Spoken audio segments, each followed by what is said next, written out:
If you or a loved one is struggling with addiction, please call Parents and Addicts in Need at 559-579-1551 or check us out online at painnonprofit.org. Follow us on social media at Pain Nonprofit. Please subscribe to the podcast and share with others wherever you get podcasts and on YouTube. To donate, please click the link in the description and help us save more lives gripped by addiction. End overdose. Stop saying it. We're never going to end overdose. Right. So what we can do is do preventive education so people never get to that spot. And God forbid they're in addiction. We have the resources to put people in a 6 to 12 month program to where they can get clean and sober and learn how to live life and be a productive member of society today. But right. You get me going, I don't stop.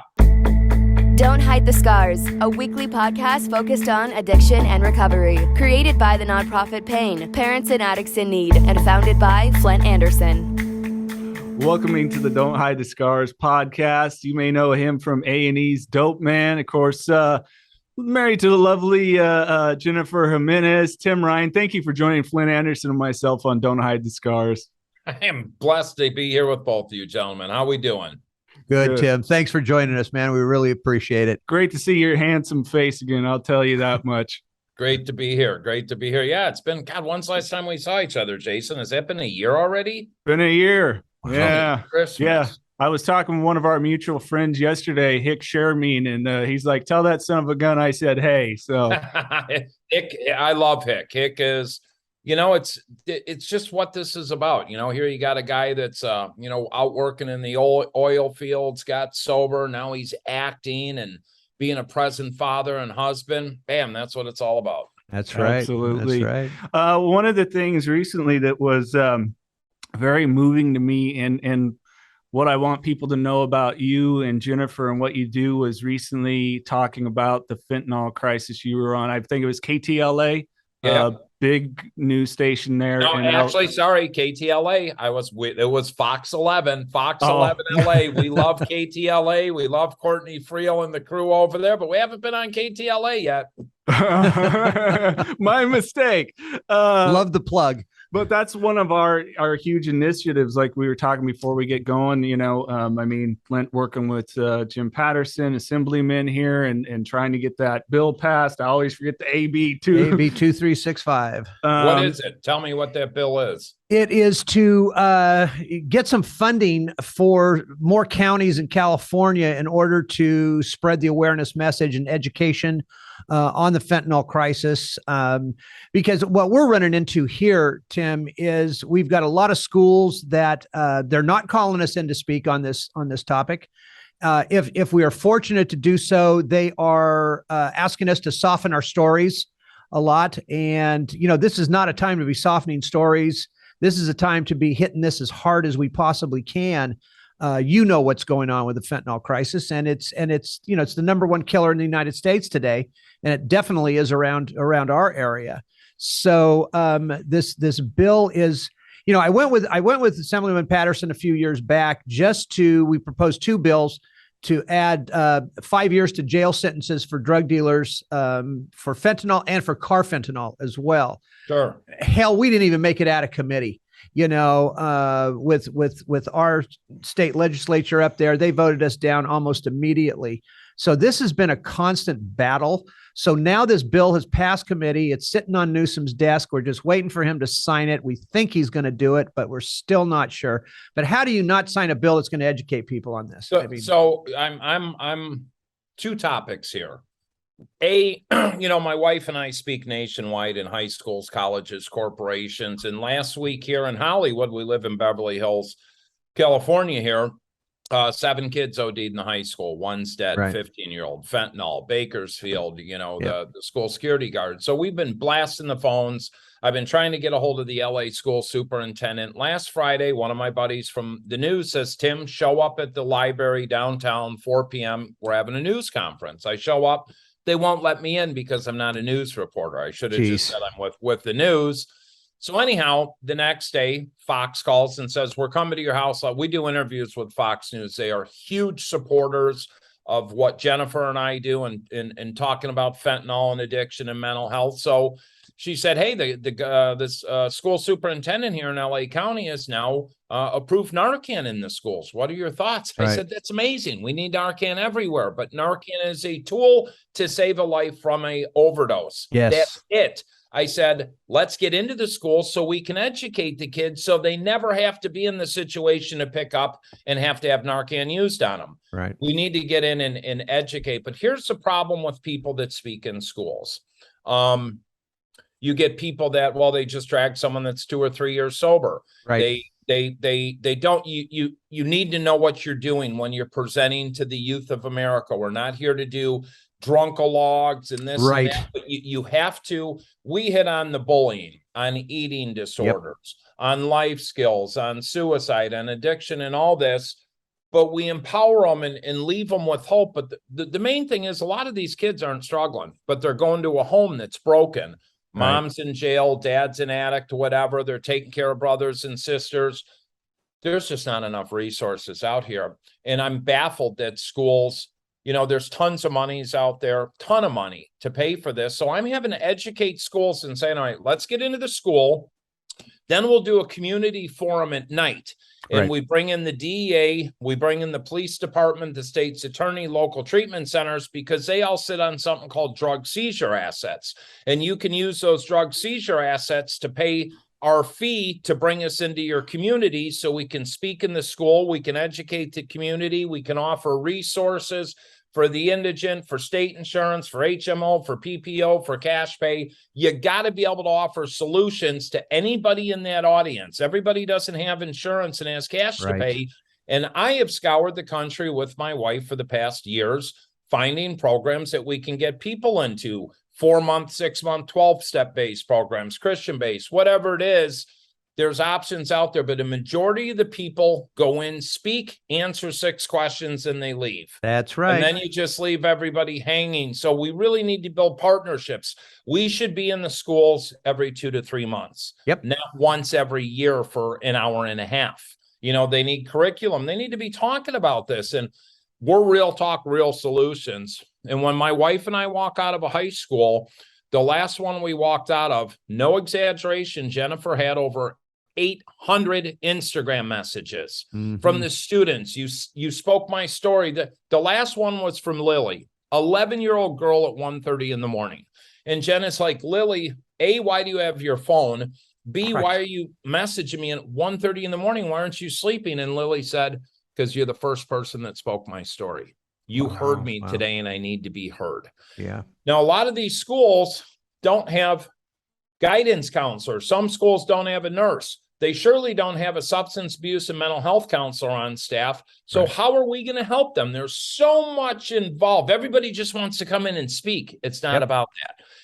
It's about carrying a message, instilling hope, the realities of what happens. One of the things we'll talk about, I'll say, all right, look, we're at a party. Jason and I were 15 years old. We're smoking a little weed. We have a couple drinks and our inhibitions are dropped because this weed today is 100 times stronger than the weed I grew up smoking. So you take a couple hits, you're rocked.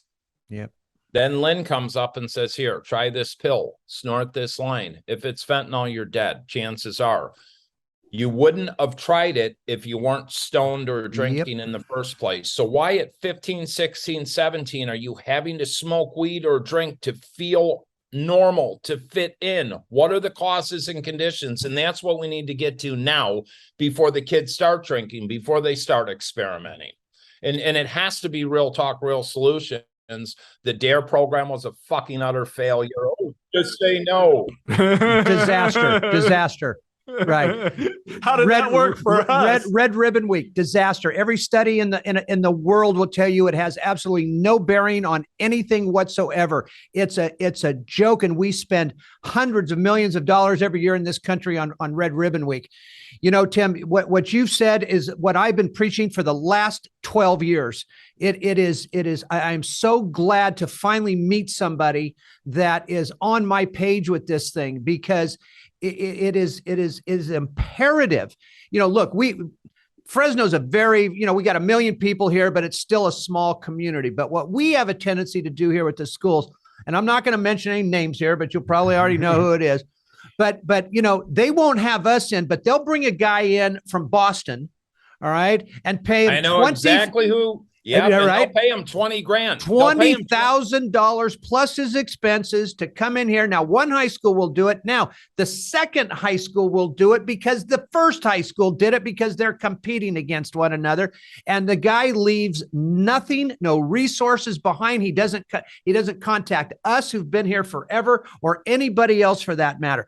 And you are so right. You have to leave resources for these kids. And it's much more, you have to talk about mental health. You have to talk about the bullying. You even have to talk about sex trafficking, because what, you don't think that these girls or young boys that are being trafficked, they're not been given fentanyl or any other type of drug? Of course they are. So 6 months ago, beginning of April, I had to go into end of March, beginning of April. I had a bunch of schools to do in Illinois, and Jenny couldn't make it. So I flew in to do them.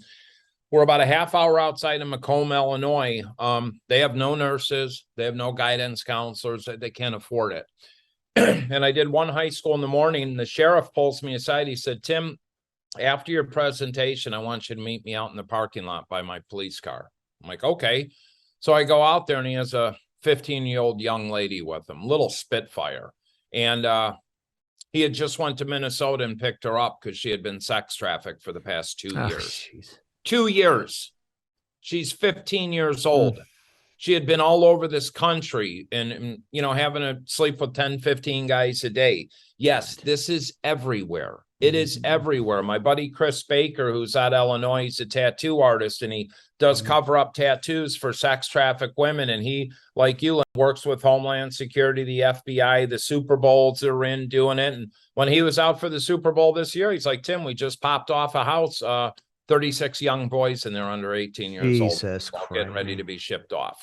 God. People don't want to talk about the darkness. Unfortunately, I live in the dark. I live in the underbelly of this. I'm the guy that walks into the homes, to do the interventions. We did thousands for free. I had a nonprofit, a Man in Recovery Foundation, for 8 years. And when I got out of prison, I went in for my third DUI. I did 13 and a half months. That's where I got sober. I did the steps. I had a therapeutic community, lost everything, wife, all that, got out, set up some support groups. What was different? I had the parents come with the addict at the same time. If this shit's a family, I was the first one to start this, and I'll say it. Nobody was doing this 8 years ago. Nobody. Having family members. So I'd bring everyone together, then I'll split it. I'll put the loved ones in one room, and I keep all the addicts. And I don't care if you're high, you're on methadone, you fuck frogs. Everybody is welcome.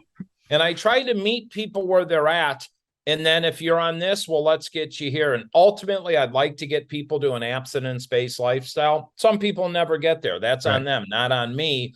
But that's just one facet of what we did. And, my speaking fees for the first 3 years, all that money went in my nonprofit. Right. And then we use that money to pay for people to get into sober living or these peer-driven programs. I was working for a treatment center, and so it paid my salary. But I got to tell you, being in the trenches and helping all these people. And then I wrote up, my son died from an overdose on my 21-month sobriety date, and I went to a meeting. And then, I wrote a book, had a documentary on A&E, guest to the State of the Union. But the amount of hate out there in this friggin' recovery community absolutely disgusts me. Yeah. Because you start, you're a body broker. No, I'm not. Right. I make $150,000 a year salary, and I work 100 hours a week. And I exactly. $1 million, and I'm a bad guy. It just disgusts me. And I wish more people would come together, but you got too many egos with recovery advocates, and that people will never work together. It's like end overdose. Stop saying it. We're never going to end overdose. Right. So what we can do is do preventive education so people never get to that spot. And God forbid they're in addiction. We have the resources to put people in a 6 to 12 month program to where they can get clean and sober and learn how to live life and be a productive member of society today. But you get me going, I don't stop. Does this sound familiar to you? Didn't I tell you? God, I mean, man, I'm in love with you. Yeah, man. And I'll do anything. My wife and I, just as I was talking with you, we just received an email because we do whatever we can to be part of the solution. And let's see here. What does this email say? Congratulations, Tim and Jennifer. Welcome to the board of directors for Rock to Recovery. So Right we just on. went to Rock to Recovery with Wes Geer and Sonny Mayo and Clint Clausen and all them. And they do music programs in this, but I just want to help people. I just want to be involved. New Perceptions North, the premier drug and alcohol treatment and recovery center in Central California. A full continuum of medically supervised, top-quality care with programs for detox, inpatient residential treatment with dual diagnosis, intensive outpatient treatment, sober living, support groups, and more. With 50-plus years of combined experience and sobriety, Flindt, Andersen, and Thelma Gatlin Wilson provide adult men and women with the highest caliber of professional health care, treating each client with compassion and respect, and a safe, comfortable environment. To begin the process of recovery, to proudly create and sustain a life without addiction, call 559-978-1507 or visit newperceptionsnorth.com. You know, Tim, everything you said is so spot on. I honestly, I can't believe it. I started parent groups back in 2010.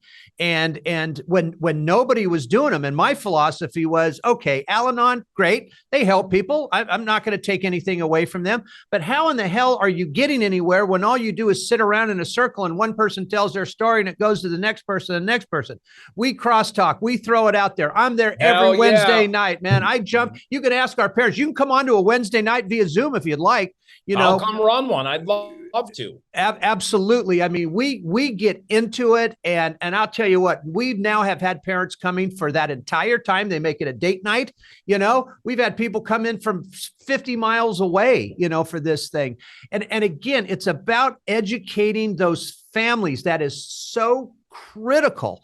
And again, you can't bullshit these parents. You've got to tell them what it is. And that's why it's important to have addicts in the room talking about it. Bingo. Well, that's why I'm with you. And I could call a parent and say, know what, John, you're full of shit. You're the enabler. You're the reason your son is still sick is because you're letting him get high in the house. He got a DUI. You went and bought him another car. Yep. No, you are part of the problem. Well, I can't kick him out. Sure you can. Absolutely. So, what else people don't understand is the amount of time and work we put into this. When I get out of prison, it started as a Heroin Anonymous meeting and morphed into my opiate support group. Then I got asked, I started the second program in the country in Dixon, Illinois with Chief Danny Langlos, where an addict can walk into a police station and ask for help. And we started 80 more of those. Right. So then he says, can you do a meeting in Dixon? Monday night, I drove 90 miles to Dixon, Illinois. Tuesday night, I drove 110 miles to Streator, Illinois. Wednesday night, I was in another, I can't remember the town, 100 miles away. Thursday night, I did my hometown. Thursday night, we had Crystal Lake meeting. Friday night, I did DeKalb, Illinois. I never got paid for any of that. Right, exactly. I did that all, and the people that want to bash and hate, it just disgusts me. But I don't care. There's people out there that need help, and when you can get in with the politicians, the Congressman Bill Foster brought me to the 2016 State of the Union address, and I can remember being at the Chicago airport, and I run into Ben Bradley, a news reporter. I said, "Hey, how you doing?" He goes, "You're Tim Ryan." I said, "Of course I am." He said, "I'm here to interview you. When you land, we'll interview you." And it was, Naperville father loses son to overdose, goes to the State of the Union. And it was a cool experience, but Barack Obama spoke for 2 minutes on the opiate epidemic. That was it. Exactly. Wait a minute. Was that in Atlanta, Georgia? No. Oh, no. I'm sorry. You're talking about State of the Union. No, State of the Union. Because Obama came and spoke at the National Drug Conference in Atlanta when I was there a number of years ago. Yeah. And it was just a few minutes. Well, I'm so jaded too, because I've keynoted the Illinois Sheriff's Association and Indiana Judges Conference with 1,200 judges, and we're the ones educating them. Yeah, right. And they're really grateful. And I can remember speaking in Rush County, Rushville, Indiana, and I'm speaking to the drug court, and the judge says, "Well, you can sit up in my thing, and I'll sit with the drug court." I said, "No, that's your desk. I'm not sitting on it." But the judge asked me a question. He said, "Hey, Tim, how do I get the people to do the steps or do meetings?" I said, "Sir, this is your drug court. You can put in whatever protocols you want to when you need to." So we're able to help give him some input to make it a successful program. Tulare County, California, when I spoke at keynoted their drug court graduation 4 or 5 years ago, they had 2,500 people in the audience. Right. Every sheriff, every chief of police from every county in Tulare County was there. Every judge, every state's attorney. It's a big deal. And they celebrate these people. Why are we not doing that elsewhere? But on the flip side, I'm with you too. They need much stronger penalties for the drug dealers. Now, so here's the double-bladed sword. When my son died, he snorted 2 bags of heroin, ate a bar of Xanax. His friends knew he was overdosing. They put him on the sofa, went in the basement, got high, forgot about him, came up an hour later, he was dead. If they would have called 911 in Illinois, you have the Good Samaritan law. Cops would have come, hopefully revived him, taken the drugs and left. No questions asked. But on the flip side, we also have drug-induced homicide, to where if you sell someone heroin or whatever and they die, you're going to get charged with drug-induced homicide. So people are afraid to call for help. You know, it's so convoluted. And, you know, when I got to the hospital and dealt with Nick's death, the cop took me in the back and he said, there they are. And it was a smoked window, so they couldn't see me. And I said, who's that? And he said, that's your son's girlfriend and his 2 buddies he is with. We're going to charge them all with drug-induced homicide. We're going to fry their asses. And I said, no, you're not. He said, what do you want to do? I said, I want to put them all into treatment. I said, that could have been me getting high with my son, because I used to get high with my son. And what if it was me that died or he died? So that's what I ended up doing. But on the flip side, it's weighed heavy on me. Sure. Should I have had them charged? Sure. Because one of the kids called me about 6 months ago, and it kind of freaked me out. He's like, my name's so-and-so, and, you know, I knew your son, Nick, and I get these calls occasionally. And he's like, you know, I was with him when he died, and I want to tell you what happened. I said, you don't need to tell me anything. I know exactly what the fuck happened. You fuckers let him die. Well, and this and that. And it's like I said, why are you calling me? I know everything. Well, I needed you to know. And I said, I need to know one thing.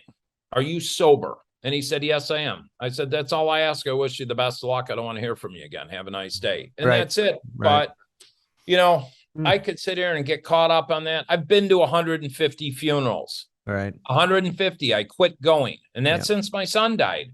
You know, it took a toll on me for a while. I stepped back from a lot of this stuff because I needed to work on my self-care. You know, I can't save everyone. And these families think that Easter morning, 7 a.m., you need to come to my house. No, I don't. I'm with my kids right now. I don't need to jump when you say jump. And people need real talk and this and that. But it's so complex and da-da-da. All we can do is stay in our lane and try to do the best we can, because this will never come together. There's 35,000 treatment centers. They all say they're the best and blah, blah, blah. I got sober in a prison cell with Big Perk, a former Chicago gang chief, and a big book of Alcoholics Anonymous. And I'm coming up on 10 years sober in 6 weeks. So you tell me what works. Well, you know, it's interesting. You just brought back so many memories. I mean, you know, look, these guys know it. I have 3 phones. All right. I mean, how stupid am I to have 3 phones? But I remember, you know, so many times sitting at a brother-in-law's house or another relative's house for Easter, for Christmas, for whatever it is, and my phone is ringing, and I'm leaving, I'm leaving my own family to go to that family's house to help them out, and you know, the whole thing is. But that's what we do, Tim. Okay. I mean, that's what we do now. I just turned 67. I'm getting a little tired. I'm getting a little older. Okay. You know, I'm that phone rings at 2:00 in the morning. I'm going, oh man, but I still have to answer it. You know, we still have to answer it. But you also said something that's really important. We cannot continue to go into these schools once a year. Or even the drug courts. Why aren't they having us every year at those graduations? You know, I speak in front of bar associations all the time. You know, but we have to be able to develop something to where it's an ongoing basis, because kids are going to listen to you. After 2 weeks, boom, it's over their head. They're down the road to the next thing. Well, you know, the interesting thing is, and I don't know if it's the way I operate or my wife being a supermodel and an actress, the kids grasp onto that when I can say the movie Blow or Vanilla Sky or Beverly Hills Housewives or Sober House, or they Google her name. We command respect, but we get the respect. But here's the thing.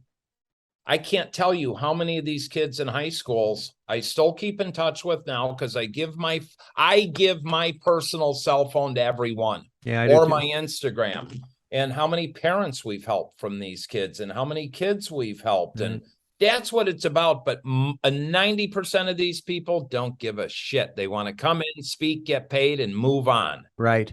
I can't, like you, I can't tell you how many speaking engagements over the years that I have said I don't charge.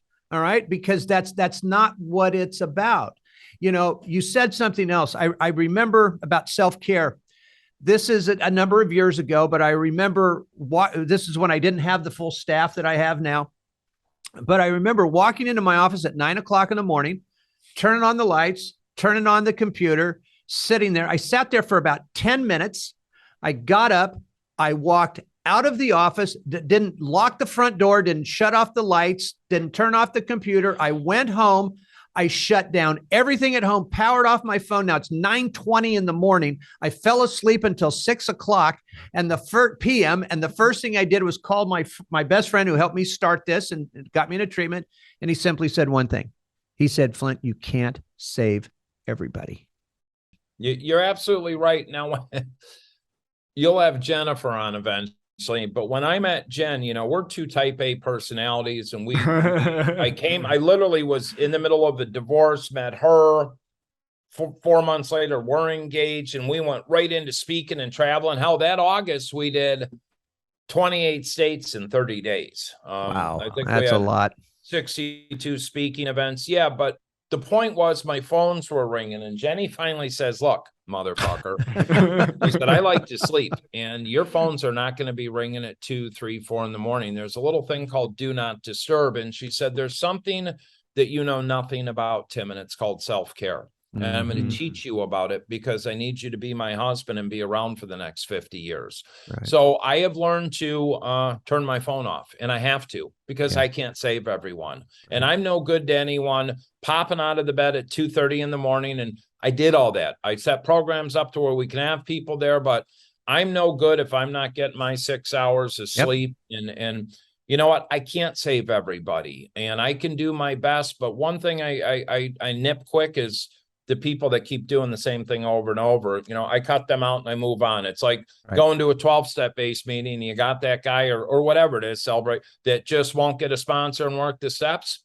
Hey, I'll like you, but you're not. I roll with the people that live in the solution. I don't hang that way. Yeah, because this is my life and my choice and my directions, and I do what's best to keep me stable and healthy and balanced, so I can be of service to other people.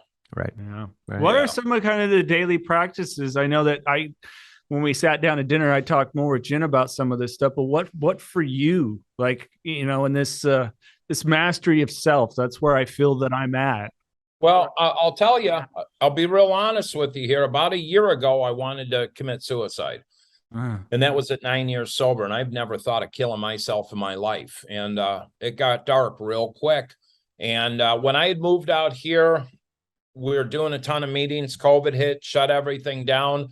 So I decided to get a new sponsor. And I got a new sponsor out here who's got 33 years sober. He plays in a big rock band, travels the world. And he said, Tim, I've never missed a meeting. If I'm in New Zealand on tour, I'm in Australia, I'm in London, I go to meetings every day. And he said, if you want to work with me, we're going to go through the steps again.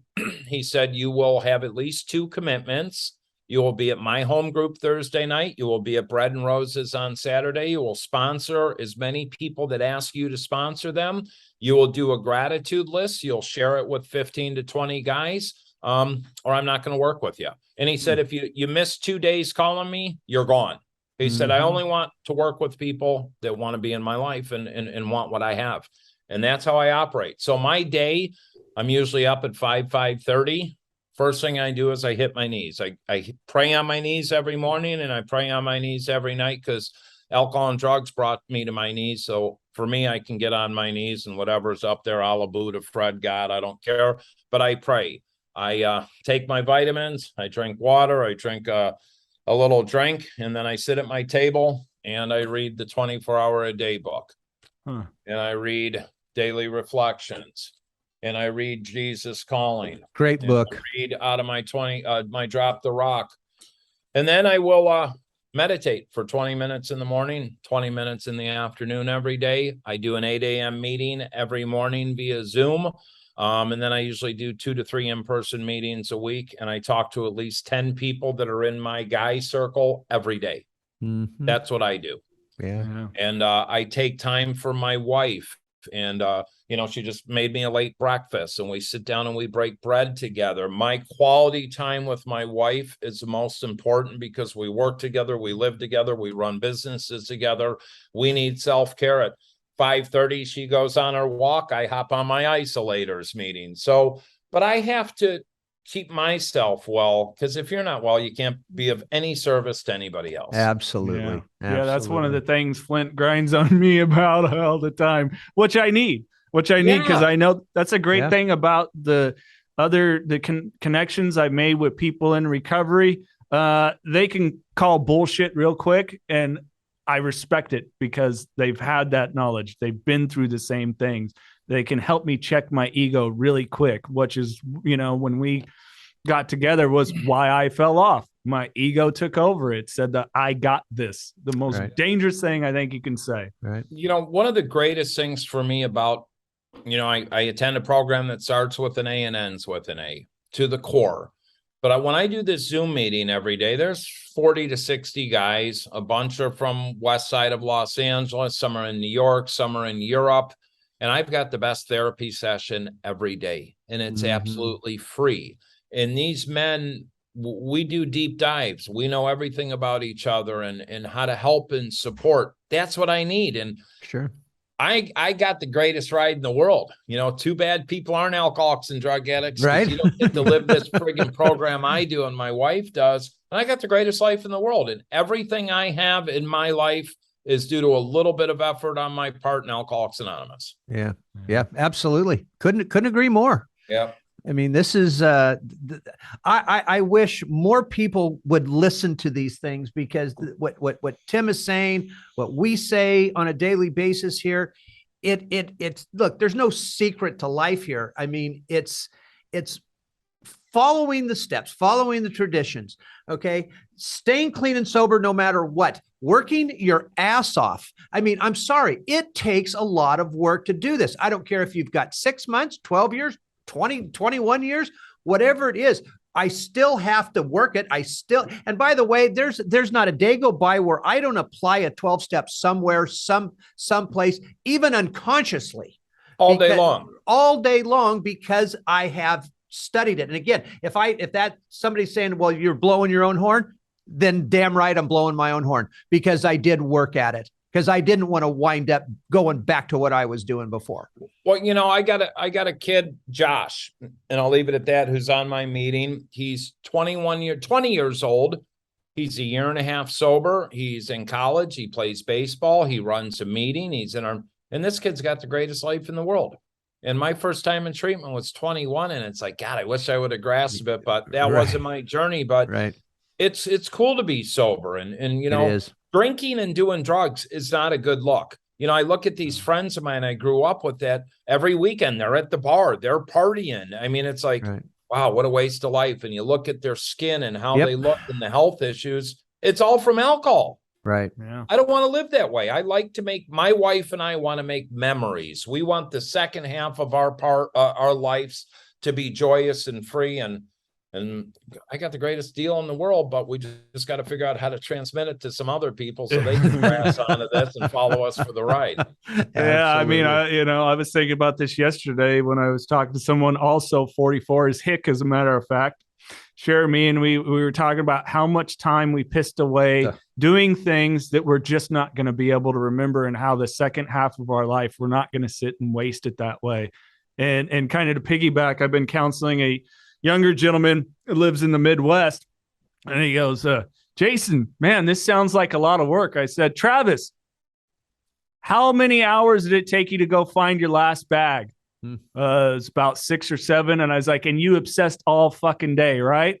You can obsess about this.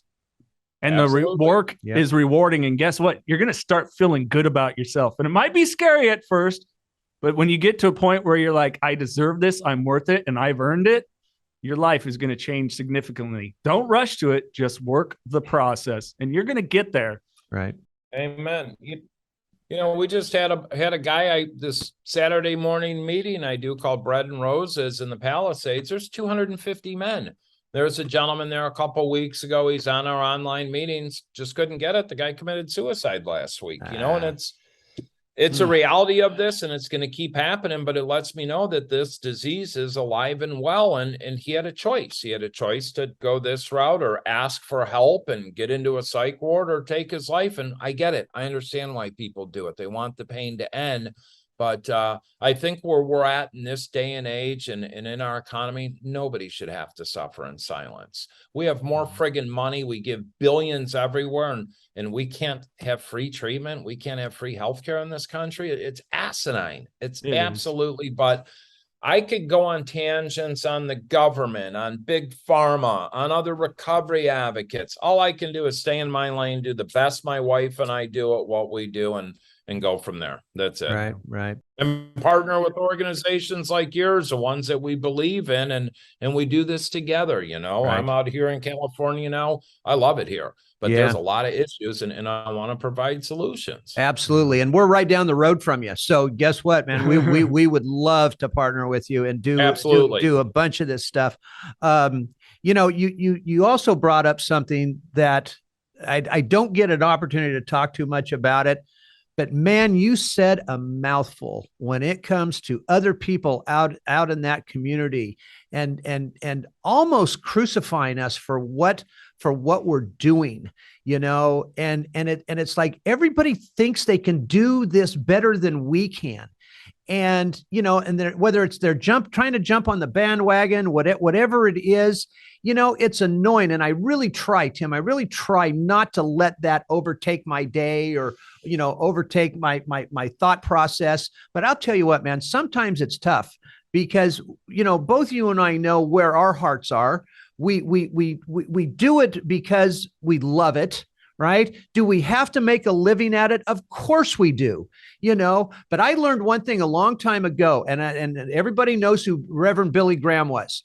You know, the man never took over $120,000 a year for a salary. He ran this enormous organization, right? He had his expenses paid for and his airfare and those kinds of things. But you know, and I'm sure he got accused a lot as well, right? So you know, our salaries are you know, they're in line with what we do, right? Nobody's getting extremely wealthy here. I mean, I own a treatment center as well, right? That we can talk about sometime. But I don't even take a salary from there. Right. You know, I don't even take a salary from there because we're 3 years old. There's no reason to. But you know, I just want to say that we do this because we love it. I want people to know, and most people, I think, Tim, know that we do it because we love it. The other ones, we just kind of have to let it go and let them go by the wayside because we can't let them drag us down. I get caught up in it. I don't give a rat's ass. I don't pay my bills in this, but you know what I see out there too is you'll get a lot of people that have clinical backgrounds. Well, you know, you can't, I'm a clinician. Great. So you studied shit for 15 years. You're a clinician, but you've never used a drug or drank in your life. Right. You know what? Okay. When I started all this stuff, there was a lady that had helped me and worked together for a while, but she had helped write the DSM-5. And when I heard her tell a high-end clinician, you need to understand something. I might have all the degrees and I help write the DSM-5. But Tim Ryan can get through to more people than I can because he has lived experience, you know, because I can tell you what didn't work and I can guide you to a therapist and a sponsor. But what I needed was real talk. I need to be called on my bullshit and I needed to man up. You know, we need to stop. You keep babying people, you're going to keep burying them. Real talk, real solutions. It's as simple as that. Well, and I think that's the interesting thing. And I know Jen could speak on it more, but with her process, of course, working with Dr. Drew Pinsky, board certified physician, addiction medicine specialist. I say it even better than Adam does on their podcast. But there too at the treatment facility, Bob Foster. I mean, and if people don't know his story, you know, there was the man who studied, and there's the guy that lived it, and they worked in tandem, and that necessity for that to be there and be present. You know, it's again, we can communicate with our own kind pretty good. And so many doctors, we run into it here. They have no knowledge. They're not an addiction medicine specialist. They got no idea. But even if they are, but even if they aren't addiction specialists, they still, most of them still don't understand. There's no way, unless you have actually been in our shoes, are going to understand this brain. And I always tell the story when I see an episode of Dr. Gregory House, and he pulls that bottle of pills out and he shakes it or he rubs it in there. Man, I still get this little charge, okay, out of that. Now, who in their right mind is going to understand that? All day long. I get it. But, you know, the interesting thing is when Jennifer, because we do a lot of interventions and get calls to guide and direct people, but when they're complex cases, my first phone call is to Dr. Drew. Sure. This is what we have. Here's the modality. Here's the age. What are your suggestions? You know, because what I got jaded with working in the treatment industry, and, you know, I one of the treatment centers I started with, they had 25 outpatient clients when I joined them, and I was instrumental in growing them. I mean, they're a $750 million company today in 8 years, 17 locations, 2,000 employees. But what I started to see happening was, send them here. No, everybody's not a fit. You know, if I have a 65-year-old super high professional multi-gazillionaire, I'm not putting him into a program with a bunch of 22-year-old heroin addicts. Exactly. It's not one size fits all. So I need to go with the 1%ers and this and where to go and who's going to fit best. And you can't take a 32-year-old, you know, flight attendant alcoholic and put her in a 90% all male program. It doesn't work. It doesn't work. Right. But a lot of people don't take the time to and we understand it. And, you know, it's all a work in motion, but most of these treatment centers are bullshit. They're a joke. Yep, they I'll are. tell it the way it is. You're paying 30 to 50,000 to go sit in a group with 40 people and have some 22-year-old kid that just graduated college run all your groups. Right. That happened to me. And I told, when I got out of prison, I had to do 25 hours outpatient counseling. And I went to this place, Gateway Treatment Center in Illinois. That's where my son went 5 times. And I ran every group. Every group I ran. They had a little 22, 23-year-old girl that graduated college, and I said, "Ma'am, I've done drugs and drank longer than you've been alive. Right. What are you gonna educate me on? Right. Something you're reading out of this cognitive behavior therapy book? You're gonna talk to me about mindfulness, about my feelings? Shut the fuck up." And that's a problem with treatment today. That's it is. That's why I never went and got a CADC or any of that, because I like to tell people to fuck off if they need to. And I like to pull people in, not to be a jerk, but sometimes you need to be in someone's face to pull their head out of their ass, to give them that shot, to grasp this gift called recovery. Because you're messing with fentanyl, you don't get many shots. You end up dead. That's exactly right. Yep, I agree. And how do you think we can get it across? Of course, you know, you go into the schools, but how do you think we get it across to the parents more? I mean, you've talked openly about Nick. You've lost a child to this. We have many great volunteers here. A beautiful woman that works with us that has lost her son to this disease. Right. How do we get it across more to the parents to give a shit and make it clear you're not their friend? Well, you know, I'll do that that's why we really push, if we do a school in the day, to do a community event at night, and the schools have to email it out and get everyone involved and pump it up so people show up. Because some huge towns we've went into, we're expecting 1,000 parents. There's 4. Right. Been there. I go to Princeton, Illinois to speak in some little VA, and it's 600 people, standing room only. Right. So it's different in different areas, but no, you're not your kid's best friend. You're their parent. Period. When they graduate high school, when they graduate college or join the service or on their own, then they can be your friend.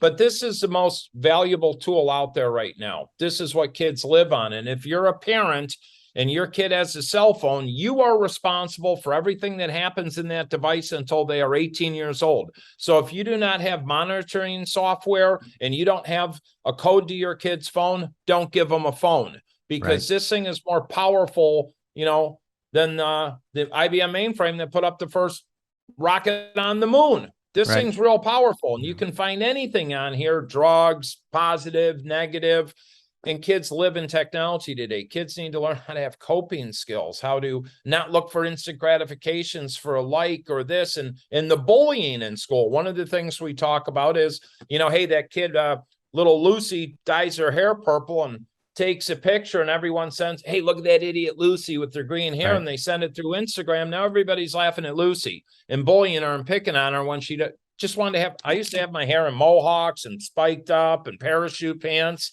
I didn't care. But if people were taking pictures of me and putting it on social media and saying, look at that dumbass Tim Ryan, it would have affected my self-esteem.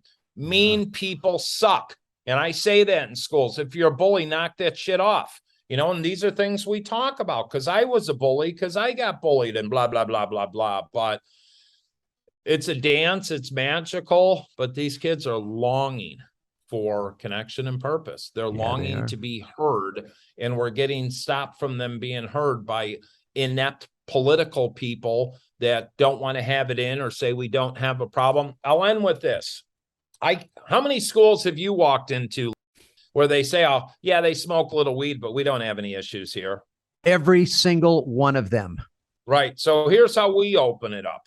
Jen and I will walk in, 1,000 students, whatever. You always got a couple cops, school superintendent, and I'll say, look, I don't give a shit who's here. Everybody put your head down. Put your hand up if you got a friend that smokes a vape or cigarettes. Every hand goes up.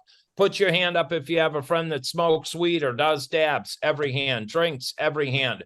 How many of you got a buddy that does cocaine? Half the hands. How about crystal methamphetamine? Every hand.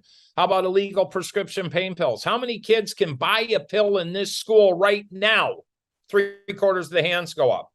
How many of you have had a friend that does fentanyl? 3/4 of the hands go up. Now, how many of you have lost a family member, loved one, a friend to suicide, alcoholism, or drug overdose? Every hand goes up, and I'll look right at the school superintendent or principal and say, yeah, you don't have a drug problem here. You got a pandemic. We have a pandemic in this school, and we're here to bring solutions today. You get a standing ovation, and it shuts them up right away. Yep. Yeah. No, that's exactly it. That's the reality. That is the reality. That's the reality of what's going on. Right. Yeah, it's a great scene from Jaws. You guys are going to ignore this problem till it comes up and bites you on your ass. Yep. Literally, it has to wait till they get bitten on the ass. That is it.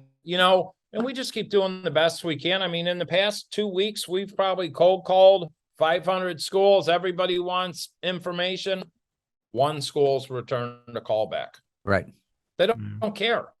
Right. It's just a fact. They don't care. They don't. If they did, they'd be all over this. You're going to, we'll bring in the DARE program. Yeah, let's have a police officer come in with a box of drugs and say, don't do this. Because when that happened to me, I'm like, what's that white stuff? Cocaine. I want to try it. Right. Yeah. That was the first time I was introduced to cocaine, was through the DARE program. And that's funny, because I was remembering back in 8th grade, we had a cop come, and the cop seemed high as hell now in retrospect, but he lit weed in class. And my best friend, his mom worked for UNIT at the time in San Benito County, the drug unit. And I went to him like, didn't your mom tell us we can get a hanger's high here? It's like Sergeant Stadenko. I'm telling you. They are very educated, sister. It's like, okay. But it didn't deter us, I mean, I waited about another 5 years till I'd smoked weed, but hey, it didn't deter me any. Not at all. Not at all. Oh, Unreal. Tim, if people want to get more information, you and Jen, the amazing work they're doing, how can they find you guys? And we'll throw it in the podcast description as well. Easiest way is go to our website, www.tohope.com, dope to hope.com, 844-611-4673, 844-611-HOPE, or call me, 312-502-8671. Bam. Awesome. There it is. On all the platforms, Tim Ryan or Jennifer Gimenez, Instagram, Twitter, all that good stuff. Absolutely. Mr. Andersen, anything else? Tim, thank you, buddy. This was a pleasure meeting you, man. I'd love to come down to LA, love to sit and talk with you, maybe get something going between our two organizations. Let's go. Love to come in and speak, man, because I've finally, like I said, I've met somebody that's me. Jason, give him connect us on a text message, please. Let's do it. Thank you, my friend. Appreciate you very much. My pleasure. I appreciate what you guys are doing. And Jason, I love you. Thank you for everything you're doing. You always think of my wife and I, and we think of you, and we do this together. And I'm grateful you came into our life. Lynn, pleasure to meet you. I'm grateful you're in my life. Thank you. Same here. I love you both dearly. Love you. All right, guys. Take care, guys. Man. All right. Thank you. Okay. Bye-bye. If you or a loved one is struggling with addiction, please call Parents and Addicts in Need at 559-579-1551 or check us out online at painnonprofit.org. Follow us on social media at Pain Nonprofit. Please subscribe to the podcast and share with others wherever you get podcasts and on YouTube. To donate, please click the link in the description and help us save more lives gripped by addiction. This podcast contains the views and opinions of hosts and their guests to the show. The content here should not be taken as medical advice. The content here is for informational purposes only. And because each person is sharing their unique perspective, please consult your healthcare professional for any medical questions. Views and opinions expressed in the podcast and website are our own and do not represent that of our places of work. While we make every effort to ensure that the information we are sharing is accurate, we welcome any comments, suggestions, or correction of errors. Privacy is of the utmost importance to us. For those wishing anonymity, people, places, and scenarios mentioned in the podcast have been changed to protect confidentiality at the request of certain guests. This website or podcast should not be used in any legal capacity whatsoever, including but not limited to establishing standard of care in a legal sense or as a basis for expert witness testimony. No guarantee is given regarding the accuracy of any statements or opinions made on the podcast or website. In no way does listening, reading, emailing, or interacting on social media with our content establish a doctor-patient relationship. If you find any errors in any of the content of this podcast or blogs, please send a message through the contact page.